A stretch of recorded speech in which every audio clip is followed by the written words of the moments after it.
Aujourd'hui, le 18 mars 2024. Première lecture. Lecture du livre du prophète Daniel. En ces jours-là, le peuple venait de condamner à mort Suzanne. Alors elle cria d'une voix forte, « Dieu éternel, toi qui pénètres les secrets, toi qui connais toutes choses avant qu'elles n'arrivent, tu sais qu'ils ont porté contre moi un faux témoignage. Voici que je vais mourir, sans avoir rien fait de tout ce que leur méchanceté a imaginé contre moi. » Le Seigneur entendit sa voix. Comme on la conduisait à la mort, Dieu éveilla l'esprit de sainteté chez un tout jeune garçon nommé Daniel, qui se mit à crier d'une voix forte, « Je suis innocent de la mort de cette femme. » Tout le peuple se tourna vers lui et on lui demanda, « Que signifie cette parole que tu as prononcée ?» Alors, debout au milieu du peuple, il leur dit, « Fils d'Israël, vous êtes donc fous? Sans interrogatoire, sans recherche de la vérité, vous avez condamné une fille d'Israël. Revenez au tribunal, car ces gens-là ont porté contre elle un faux témoignage. » Tout le peuple revint donc en hâte, et le collège des anciens dit à Daniel, « Viens siéger au milieu de nous et donne-nous des explications, car Dieu a déjà fait de toi un ancien. » Et Daniel leur dit, « Séparez-les bien l'un de l'autre, je vais les interroger. » Quand on les eut séparés, Daniel appela le premier et lui dit, « Toi qui as vieilli dans le mal, tu portes maintenant le poids des péchés que tu as commis autrefois en jugeant injustement, tu condamnais les innocents et tu acquittais les coupables, alors que le Seigneur a dit, tu ne feras pas mourir l'innocent et le juste. Eh bien, si réellement tu as vu cette femme, dis-nous sous quel arbre tu les as vus se donner l'un à l'autre. » Il répondit, « Sous un sycomore. » Daniel dit, « Voilà justement un mensonge qui te condamne, l'ange de Dieu a reçu un ordre de Dieu et il va te mettre à mort. » Daniel le renvoya, fit amener l'autre et lui dit, « Tu es de la race de Canaan et non de Juda. La beauté t'a dévoyé et le désir a perverti ton cœur. C'est ainsi que vous traitiez les filles d'Israël et, par crainte, elles se donnaient à vous. Mais une fille de Juda n'a pu consentir à votre crime.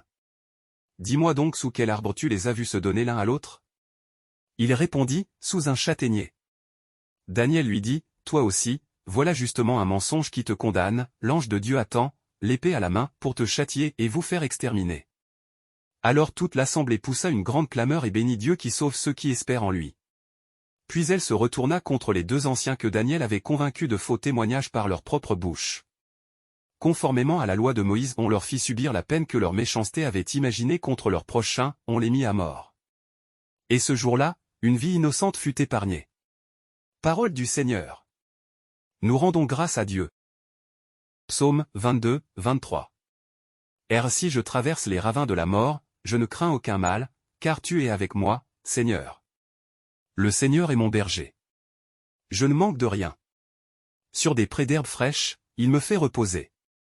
Il me mène vers les eaux tranquilles. Et me fait revivre, il me conduit par le juste chemin pour l'honneur de son nom.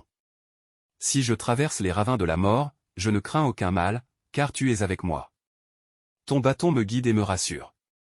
Tu prépares la table pour moi. Devant mes ennemis, tu répands le parfum sur ma tête, ma coupe est débordante. Grâce et bonheur m'accompagnent. Tous les jours de ma vie, j'habiterai la maison du Seigneur. Pour la durée de mes jours. Évangile de Jésus-Christ selon saint Jean. En ce temps-là, Jésus s'en alla au mont des Oliviers. Dès l'aurore, il retourna au temple. Comme tout le peuple venait à lui, il s'assit et se mit à enseigner. Les scribes et les pharisiens lui amènent une femme qu'on avait surprise en situation d'adultère. Ils la mettent au milieu et disent à Jésus, « Maître, cette femme a été surprise en flagrant délit d'adultère.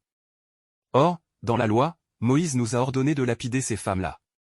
Et toi, que dis-tu » Il parlait ainsi pour le mettre à l'épreuve afin de pouvoir l'accuser. Mais Jésus s'était baissé et, du doigt, il écrivait sur la terre.